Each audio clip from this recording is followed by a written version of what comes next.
والخیل، اور اسی نے پیدا کیے ہیں گھوڑے،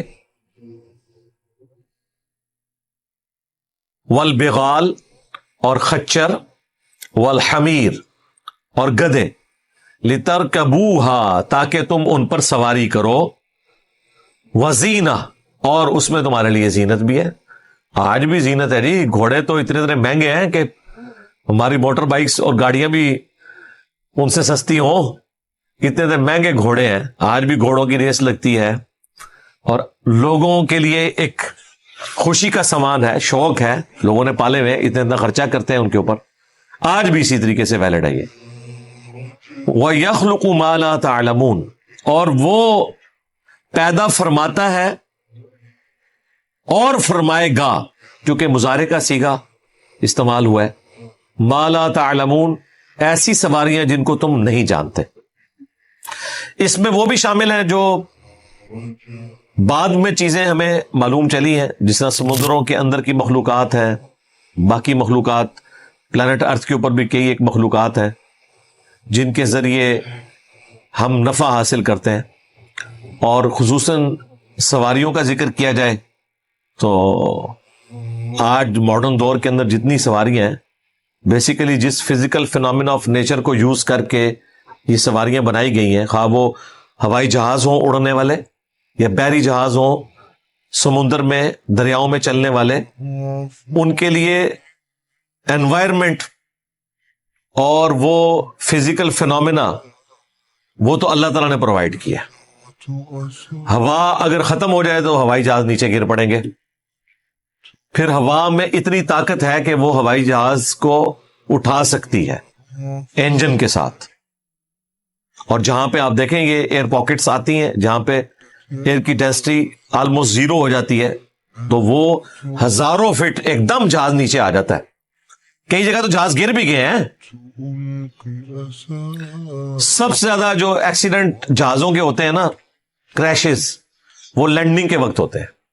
ٹیک آف کوئی مشکل فینومینا نہیں ہے، ٹیک آف میں کبھی آپ نے کوئی ایکسیڈنٹ ہوتے نہیں دیکھا ہوگا۔ سب سے زیادہ جو ایئر کریشز ہیں نا وہ لینڈنگ کے وقت ہوتے ہیں۔ اس وقت اگر ہوا تیز ہو جائے یا مخالف سمت میں اتنی تیز چلے کہ وہ لینڈ ہی نہ کر سکے اور اس کی ٹپ ادھر ادھر ہو گیا تو جہاز گیا، وہ تو آپ سمجھے ایک پتنگ کی مانند ہے، اتنے بڑے فضا کے اندر جہاز کی کیا اوقات ہے۔ تو یہ ہر چیز فیوریبل ہوتی ہے تو تب جا کے یہ جہاز لینڈ کرتے ہیں، اڑنے کے قابل اس فزیکل فینومینا جو بوئنسی کی فورس ہے، قوت اچال۔ سمندروں میں بھی آپ دیکھیں اس وقت بھی سب سے زیادہ تجارت جو ہے وہ سمندر کے ذریعے ہو رہی ہے، سب سے سستی تجارت۔ ایک دن کے لیے اگر آپ تجارت بند کر دیں نا، ایک دن کے لیے دنیا کی نہیں، صرف نہر سوئز بند کر دیں نا آپ ایک دن کے لیے، تو اربوں نہیں کھربوں ڈالر کا نقصان ہو جاتا ہے، کرایہ پڑنا شروع ہو جاتا ہے، چیزیں ڈیلے ہو جاتی ہیں۔ یہ جو آپ کے بحری جہاز ہے نا، انہیں سمندر میں کھڑے ہونے کے لیے بھی فیول کی ضرورت ہے۔ آپ کیا سمجھتے ہیں اگر خالی کھڑا کر دیا جائے تو یہ بغیر فیول کے کھڑا ہو جائے گا؟ وہ تو پتہ نہیں ادھر چھوڑیں گے تو جا کے پیسیفک والا اٹلانٹک میں پہنچ جائے گا۔ جو بحری جہاز ہے اسے سمندر میں ایک جگہ رکنے کے لیے بھی مسلسل اپنے آپ کو انجن کو چلانے کی ضرورت ہے، وہ ایک جگہ اسے مینٹین کیا جاتا ہے، ادروائز ڈرفٹ ہو جاتا ہے۔ یہ چھوٹا سا جو آپ کا یہ بحری جہاز ہے نا، چھوٹا سا بحری جہاز، یہ 3 سے 4 لاکھ روپے کا پیٹرول یا ڈیزل ایک گھنٹے میں یوز کرتا ہے، چھوٹا۔ یہ جو آپ دیکھ رہے ہیں نا ٹی وی میں جو ہزاروں کنٹینر والے ہیں، یہ تو چھوڑ دیں، ان کا تو ایک گھنٹے کا جو صرف فیول کا خرچہ ہے نا وہ ملینز میں ہے۔ اسی لیے تو ہزاروں کنٹینر انہوں نے لادے ہوتے ہیں، چند ایک کنٹینرز کے ساتھ آئے تو ہر چیز آپ کو 1000 گنا پرائس کے اوپر ملے۔ 10 ہزار کنٹینر، 20 ہزار کنٹینر، اتنی وزنی چیز، لاکھوں ٹن وزن سمندر نے اٹھایا ہوا ہے۔ تو سمندر کے اندر یہ کوالٹی کس نے رکھی ہے؟ اللہ نے، ادروائز تو ڈوب جائے۔ اسی لیے اللہ تعالیٰ نے فرمایا کہ اسی کے ہیں جہاز جو سمندروں میں چلتے ہیں، کیونکہ اس نے انوائرمنٹ کو ایسا بنایا کہ یہ چیزیں چل سکیں۔ پھر سمندر میں جو طوفان آتے ہیں، اگر یہ ہمیشہ ہی آئے تو بحری جہاز کے ساتھ بھی آپ سفر نہیں کر سکتے۔ سمندروں میں باقاعدہ راستے بنے ہوئے ہیں. اب تو پوری پریڈکشن ہوتی ہے کہ یہ جو جہاز چلا ہے تو فلاں دن سے فلاں دن تک طوفان آ سکتا ہے, لہذا وہ ڈیلے کر کے چلاتے ہیں, فلاں راستے پہ ہو سکتا ہے. اب تو سمندری باقاعدہ ٹریک بن چکے ہیں. پہلے تو بڑے سمندری طوفانوں میں جہاز غرق ہو جاتے تھے. نہر سوئس جب تک نہیں بنی ہوئی تھی تو پورا وہ افریقہ کراس کر کے امریکہ تک لوگ پہنچتے تھے, اور وہ جو نیچے افریقہ کی ٹپ ہے نا, وہ سب سے خطرناک جگہ تھی. وہاں کئی بحری جہاز ڈوب جاتے تھے, اتنے بڑے بڑے طوفان آتے تھے. تو پھر انہوں نے افریقہ کے اندر سے ایک چھوٹا سا راستہ رکھا ہوا تھا کہ ایک طرف بحری جہاز جو ہے وہ ان لوڈ ہوتا تھا, دوسری طرف جہاز کھڑا ہوتا تھا, زمینی سفر سے پھر وہاں جا کے اس کو دوبارہ لوڈ کرتے تھے اور پھر ادھر لے کے جاتے تھے. بہرحال سمندر کا جو سفر ہے یا دریاؤں کا جو سفر ہے یہ بہت بڑی نعمت ہے. آپ کو کوئی سڑک بنانے کی ضرورت نہیں ہے, اونچا نیچا نہیں ہے, اس لیے یہ سفر اختیار کیا جاتا ہے. سب سے آسان سفر ہے, خرچہ بھی زمینی سفر سے کم ہوتا ہے, کیونکہ زمینی سفر میں آپ کو راستے سے جب گزرنا پڑے گا تو اس طرح کی روڈ آپ کہاں سے لائیں گے جو 10 یا 20,000 ٹن وزن اٹھا سکے, لاکھوں ٹن نہیں. یہاں تو ایک بڑا ٹریلا گزر جائے تو سڑک بیٹھ جاتی ہے. یہ ہوائی جہاز جس رن وے کے اوپر بھاگتے ہیں وہ عام رن وے نہیں ہوتا, وہ مضبوط اس اعتبار سے ڈیزائن کیا ہوتا ہے. رہ گئے بحری جہاز, وہ تو دنیا کی کسی سڑک پہ آپ بحری جہاز کے نیچے ٹائر لگا کے چلا ہی نہیں سکتے, ان کا وزن ہی اتنا ہے. کوئی دنیا کی نہ کوئی کنکریٹ اس کا وزن اٹھا سکتی ہے. دیکھیں, اور پانی بظاہر دیکھنے میں کچھ بھی نہیں ہے, وہ سارا وزن اس کا اٹھاتا ہے. اس کو ڈیزائن کیا جاتا ہے اس اعتبار سے جو اللہ تعالیٰ نے انسان کو سجھایا ہے. حضرت ارشمیدس کو سجھا دیا تھا اللہ تعالیٰ نے, ارشمیدس پرنسپل. تو یہ اللہ تعالیٰ نے مسخر کر دی ہر چیز انسان کے لیے. تو اللہ تعالیٰ ہمارا ایسی مخلوقات اللہ نے پیدا فرمائی ہیں جنہیں تم جانتے ہو, اور ایسی بھی سواریاں جنہیں تم ابھی نہیں جانتے اور مستقبل میں وہ آئیں گی. انسان کو اللہ نے وہ چیزیں سجھا دی ہیں.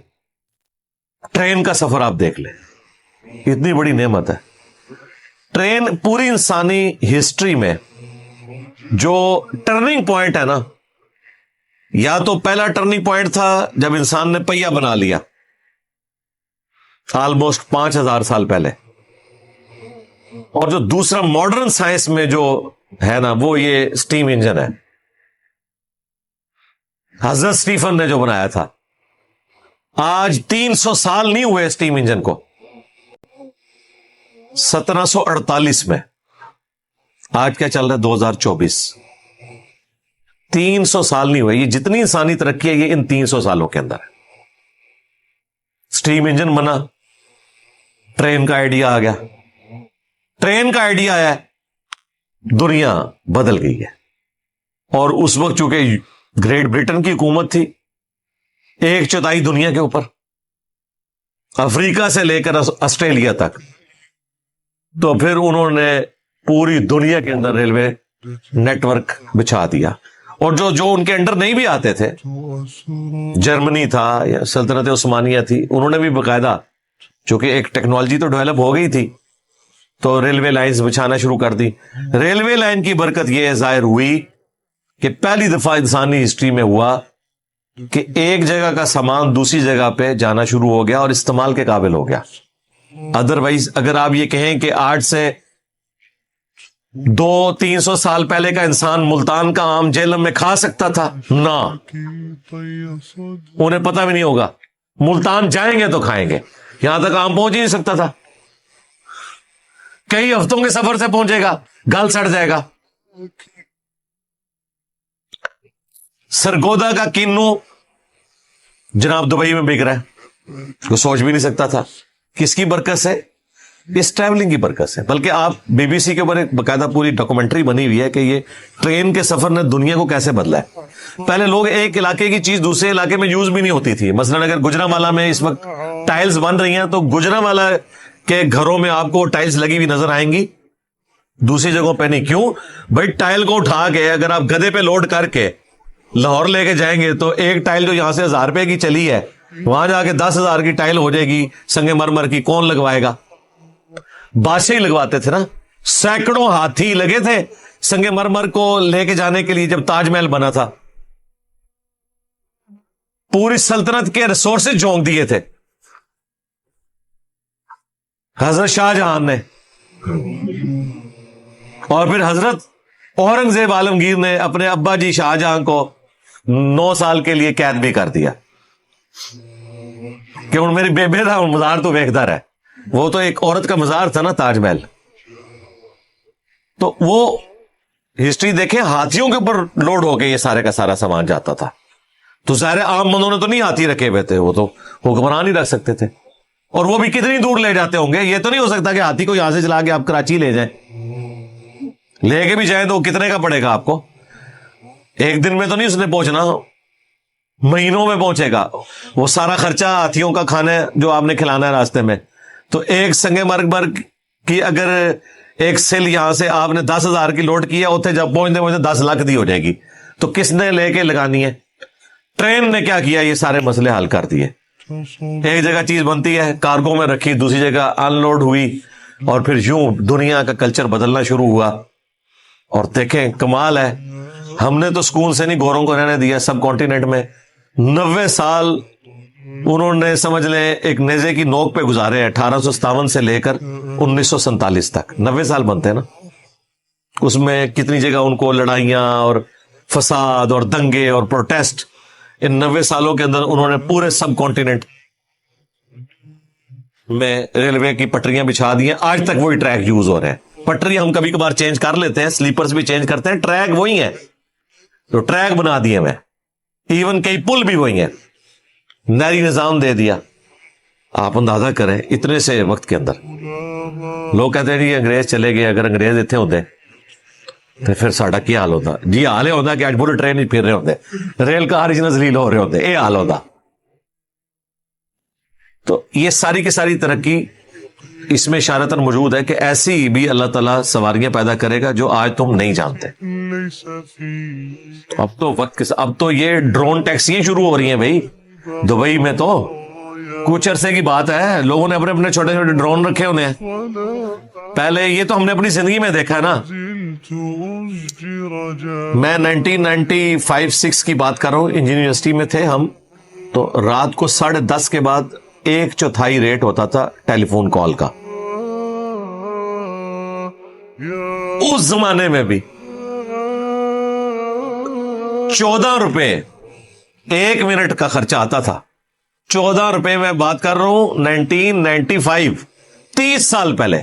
آج دے سمجھ لو اگر حساب لاؤ نا تو راتی 10:30 بجے کے بعد کال کرنے کے لیے ہزاروں روپے آپ کو دینا پڑے 1 منٹ کا.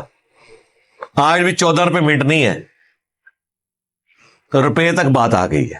اور میسیجز کو آپ دیکھیں وہ تو پیسوں میں ہے. ٹیکنالوجی کی برکت ہے. اور وہ بھی لینڈ لائن فون ہوتا تھا, لائن میں لگنا پڑتا تھا. پھر بوتھ آئے, پھر موبائل فون شروع ہو گئے تھے 95-6 میں, لیکن وہ امیروں کے پاس. جو اس کا بوم آیا نا وہ آیا جب جی ایس ایم ٹیکنالوجی پاکستان میں آئی ہے 2001-2 میں. پھر اس کا آہستہ آہستہ شروع ہوا, اور آج موبائل سمجھ لے سانس کی طرح ضروری ہو گیا.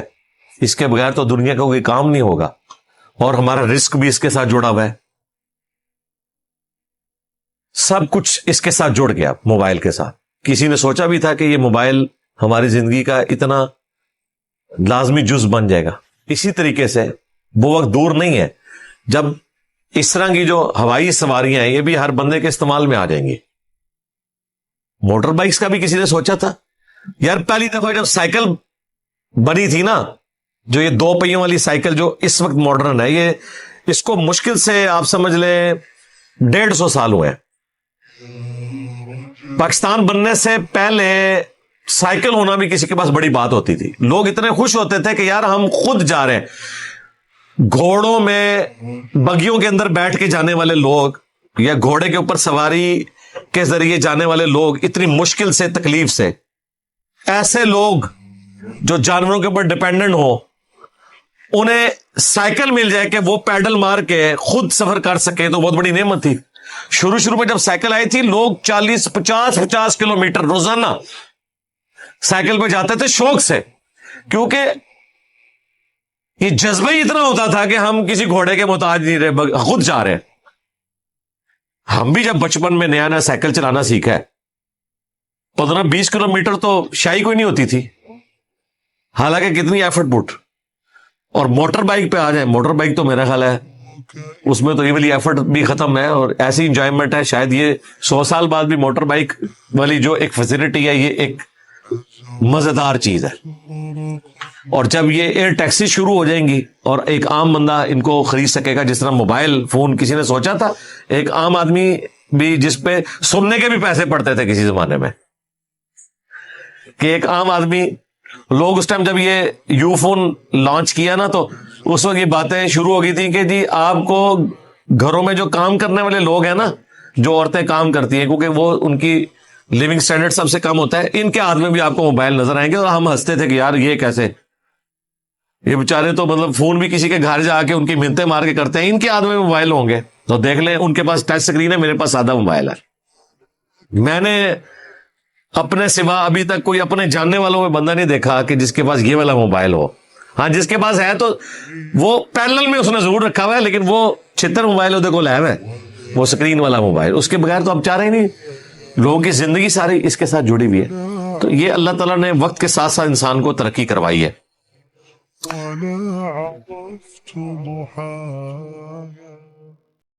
السلام علیکم ورحمۃ اللہ وبرکاتہ۔ ماڈرن سائنس اور اسلام۔ پہلا پوائنٹ، قرآن ایک سائنس بک نہیں ہے۔ قرآن کوئی سائنس کی ٹیکسٹ بک نہیں ہے، لیکن اس میں ایسے ہنٹس ہیں جو انسان کو ریسرچ اور ڈسکوریز کی طرف بلاتے ہیں۔ وگیان بدلتا ہے، قرآن کی باتیں نہیں بدلتی۔ کئی ویگیانک تھیوریز جو آج صحیح مانی جاتی ہیں کل بدل بھی سکتی ہیں، لیکن قرآن میں بتائی گئی یونیورسل حقیقتیں قائم رہیں گی۔ قرآن کہتا ہے ہم جلد ہی اپنی نشانیاں انہیں آفاق میں بھی دکھائیں گے اور ان کے اپنے نفس میں بھی، یہاں تک کہ ان کے لیے صاف ہو جائے گا کہ یہی حق ہے۔ سورہ فصلت۔ اس کا مطلب انسان جب یونیورس، دھرتی، خود اپنے شریر کی کھوج کرتا ہے تو اسے آخرکار اللہ کی نشانیاں ہی نظر آتی ہیں۔ دوسرا پوائنٹ، قرآن کے وہ سائنٹیفک اشارے جو ماڈرن سائنس نے ثابت کیے ہیں۔ پہلا ہے بھرون وکاس، ماں کے پیٹ میں انسان کی تخلیق کیسے ہوتی ہے۔ سورہ المومنون میں اللہ نے بتایا کہ انسان پہلے نطفہ، پھر علقہ، پھر مدغہ کی سٹیج سے گزرتا ہے۔ ماڈرن سائنس نے بعد میں یہ کنفرم کیا کہ بھرون میں واقعی یہ ڈیولپمنٹ سٹیجز ہوتی ہے۔ دوسرا پوائنٹ، بگ بینگ تھیوری، کائنات کی شروعات۔ کیا وہ لوگ نہیں دیکھتے کہ آسمان اور زمین پہلے ایک ساتھ تھے، پھر ہم نے انہیں الگ الگ کر دیا۔ سورہ الانبیاء۔ یہ آیت بالکل بگ بینگ تھیوری کی تصدیق کرتی ہے کہ برہمنڈ پہلے ایک سنگلیورٹی تھا، پھر وہ پھٹا اور پھیلتا چلا گیا۔ تیسرا پوائنٹ ہے ماؤنٹینس ایز پیجز، پہاڑوں کا کام گاڑ اینکر جیسا، اور ہم نے پہاڑوں کو دھرتی پر گاڑ دیا تاکہ وہ تمہیں نہ ہلائے۔ سورہ النحل۔ ماڈرن جیولوجی کہتی ہے کہ پہاڑوں کی جڑیں بہت گہرائی تک جاتی ہیں اور یہ پلیٹ ٹیکٹونکس میں اسٹیبلائزر کی طرح کام کرتے ہیں۔ چوتھا ہے ایکسپینشن آف یونیورس، کائنات کا پھیلنا، اور آسمان کو ہم نے اپنے ہاتھوں سے بنایا اور ہم اسے لگاتار پھیلا رہے ہیں۔ سورہ الذاریات۔ یہ وہی بات ہے جسے ایڈون ہبل نے 1929 میں ٹیلیسکوپ کے ذریعے ڈسکور کیا کہ یونیورس لگاتار ایکسپینڈ ہو رہی ہے۔ پانچواں ہے فنگر پرنٹ آئیڈینٹیفیکیشن، انگلیوں کے نشان۔ کیا انسان یہ سمجھتا ہے کہ ہم اس کی ہڈیوں کو اکٹھا نہ کر سکیں گے، بلکہ ہم تو اس کی انگلیوں کی پور پور تک کو درست کرنے میں سکشم ہیں۔ سورہ القیامہ۔ آج فنگر پرنٹ ٹیکنالوجی پہچان کا سب سے بڑا ذریعہ ہے۔ تیسرا پوائنٹ ہے اسلام کا سائنٹیفک میتھڈ سے تعلق۔ سائنٹیفک میتھڈ کیا ہے؟ آبزرویشن، ہائپوتھیسس، امپلیمنٹیشن اور کنکلوژن۔ قرآن بھی بار بار کہتا ہے دیکھو، سوچو اور سبق سیکھو۔